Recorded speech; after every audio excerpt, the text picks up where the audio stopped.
Welcome to the Landmark Sports Show with John and Anthony, broadcasting live to you each week from Landmark High School every Tuesday.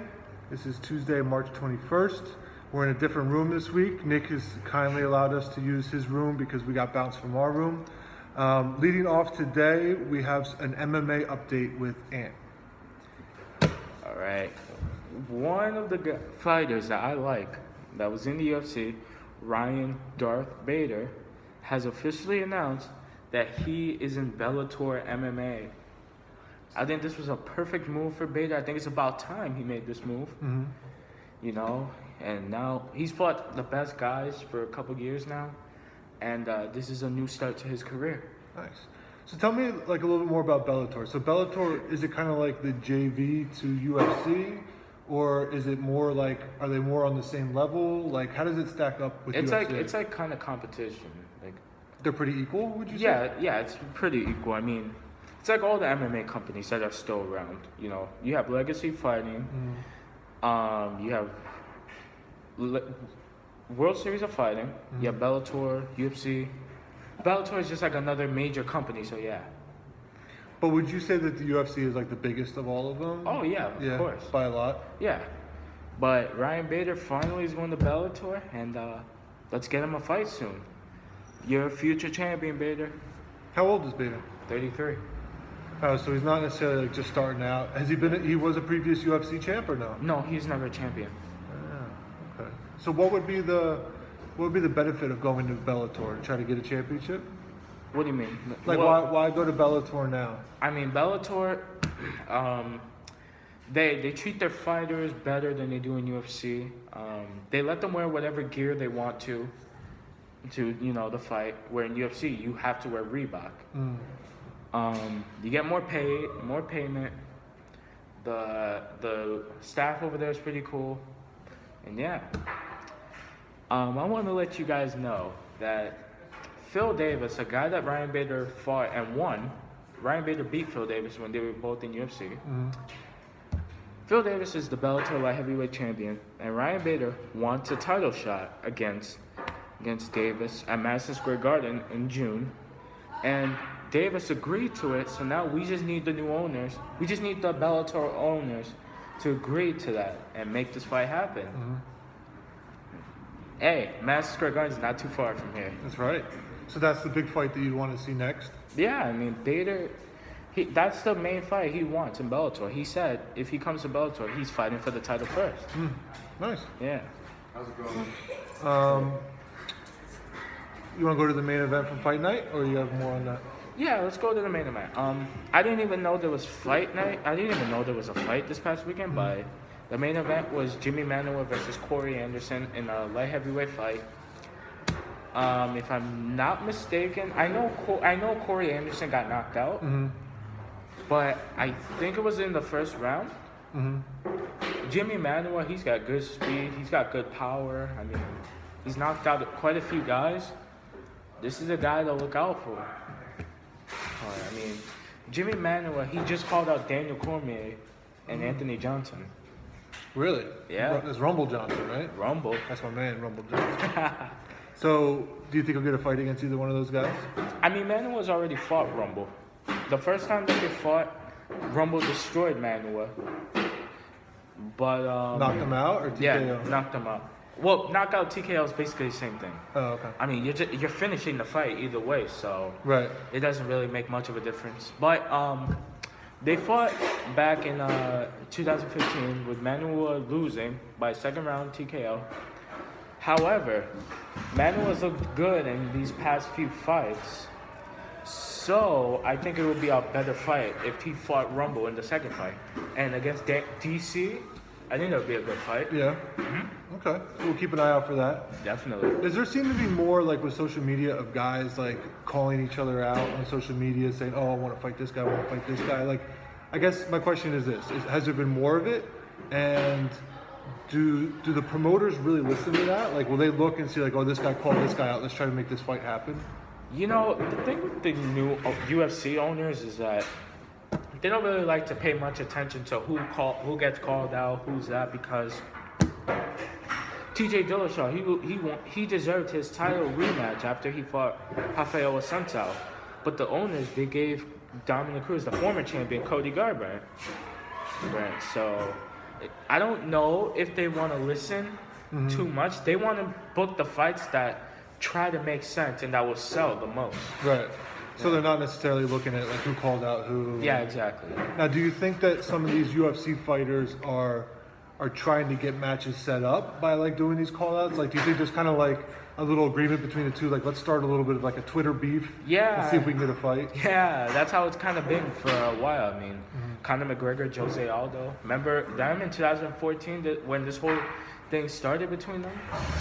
I mean, UFC made the fight happen. So that started out just like as a Twitter beef, and then. Yeah, I think so. All right, that's interesting. Yeah. Anything else coming up for UFC? No, not until April 8th, UFC 210. Okay. So that's not too far away, right? It's a couple weeks, but you know, a little bit of a lull right now in the UFC world. Ant's gonna keep you up to date with all the news. Yeah. With Bader and Fight Night, but you know, we're looking forward to that fight coming up. Yeah. Switching gears to MLB, it's going to be a little bit of a shorter show this week.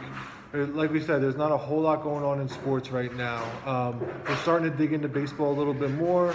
The NBA, once they get in the playoffs, we'll be talking a lot more NBA when they get in the playoffs. Oh, yeah, for sure. NFL is relatively quiet. But one thing I want to get your opinion on, Didi Gregorius, right, obviously plays for the Yankees, and he got injured in the World Baseball Classic. He hurt his shoulder. Yeah. So, I don't know, what are your thoughts on like MLB players playing in the World Baseball Classic? You know, I think it's a huge honor for them to be playing in the World Baseball Classic. You know, it's kind of like the World Series, but I think it's just you're only playing one game.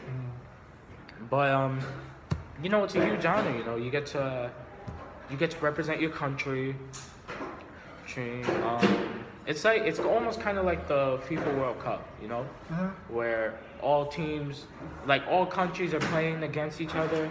That's basically how it is in the Baseball World Classic, in the World Baseball Classic. I'm sorry. Yeah. So yeah, I mean it's a huge honor for everybody that plays. But what about these situations like with Didi, where like the Yankees are paying him, right, and he goes and he's playing for I think the Netherlands.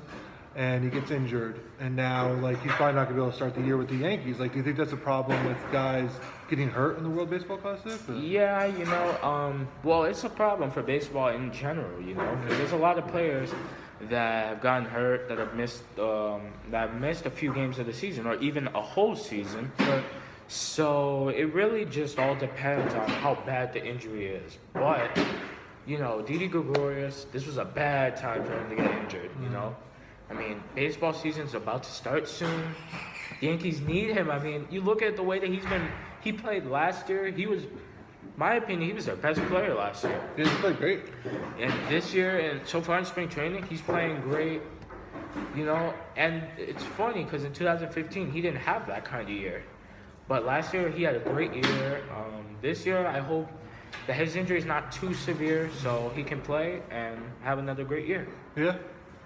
Yeah, I'm with you that like it's cool for guys to play like for their country. I think they want to make it kind of like the FIFA World Cup. Yeah. But I think they have to try to figure out a way to make it more meaningful and so that people are more into it, right? Like you and me are pretty big baseball fans. Like I know I haven't watched any of it. Have you watched much of it? Of the World Cup? Yeah, of the World Baseball Classic? No, I haven't. Yeah, so like they need, but you know when the FIFA World Cup is on, like we'll be watching, right? So. Like, I don't know if they need to play with the schedule and, like, have it so that all the players from all the countries can actually play in it, right? Because a lot of players opt not to play in the World Baseball Classic. Well, here's the problem. A lot of players, I think this is a smart move by them, how they don't really try to volunteer because, you know, you have the MLB regular season about to start in April, in the first week of April. Why are you going to try to take the chance of getting injured? Meanwhile, you're basically putting your playing season at risk. Meanwhile, you could potentially help your team make it to the playoffs or even the World Series. Right, yeah, exactly. Yeah. And potentially a contract, right? Like if you have a guy who's in the last year of his contract and he's looking to get a big contract and then you go out and you know, you have to get Tommy John or you tear up your knee, like now you're taking money out of your own pocket. So yeah. They have to find a way, if they want to keep going with it, where they can make it like a bigger deal and make it not like right at the beginning of the season. I don't know if maybe like take a break during the summer or like, figure something out where guys aren't going to opt out quite as much. The problem with taking it like over the summers because they have the MLB All-Star game. That's So, true. but you could probably do that like right after the World Series is over. That's possible, right? Yeah. Play it in like a warm weather place in like November. They could even play it somewhere in the Caribbean or somewhere, somewhere like that. Yeah.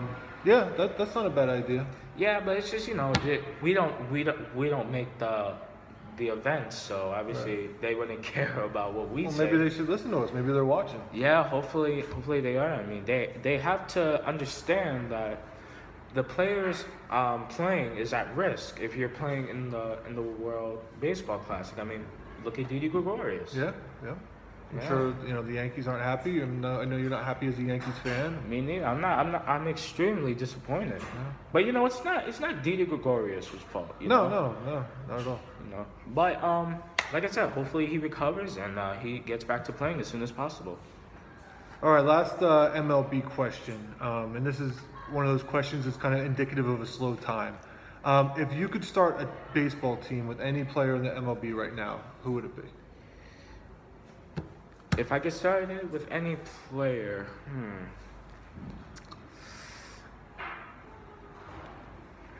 that's actually a tough one. That's a good question. Who would I say? Why don't I'll give you my top three, and then you tell me from the top three. All right. Okay. So my top three would be Mike Trout. Right, he plays for the Angels. Mm-hmm. The next one would be Manny Machado, who plays for the Orioles. Right. Mm-hmm. And the one after that, I think. I want it to be a pitcher, but pitchers are so scary, right? Because they can like tear up their arms so easily.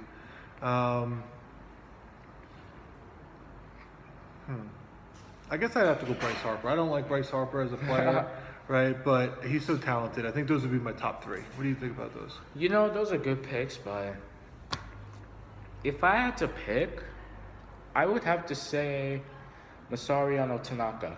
He's the pitcher for the Yankees, Right. and you're looking at how he's doing this spring training. He's having a good start, and he has potential. I think lately, the past few years, he just hasn't been that great because coming into the major league, it's tough, to make the change like that. Right. So, but now he started to learn more, and he could possibly help the Yankees. So that's why I'm picking him. Okay. Yeah, I mean, I could see that. Like I said, I wanted to try to fit a pitcher in there too because I think it's important to have that number one pitcher, and that's certainly what the Yankees hope that he is, right? Yeah, He's exactly. kind of supposed to anchor that rotation. So we shall see. Yeah, exactly. We shall indeed. Oh, by the way, where's my homework pass? That's right. I haven't gotten his homework pass yet. I'll get it to you. Don't worry. All right. So by the filming of next week, you guys have my promise. I'll get you his homework pass. Yeah. All right. That about wraps it up for this week. We'll be coming back to you next Tuesday. So we'll have, I think, 2 more shows, and then we're gonna have spring break, right? So we'll take a little bit of a break. Really? Really? 2 more shows? Yeah. Because I think after this week, there's 2 more weeks until spring break. Yeah, you're right. Yeah. You're right. So 2 more shows, and then there'll be a little bit of a hiatus, and then we'll come back strong after spring break to round out the year. Let's see if we could try to get another guest to come on our show. Yep. Ant's working hard behind the scenes to try to get us a guest. Yep, working hard all day. Don't play. Don't play. Yep. All right. Thank you guys for checking in. Make sure you guys check back in next Tuesday for some UFC, a little bit of NBA, and mostly MLB analysts. So thank you guys, and have a good day.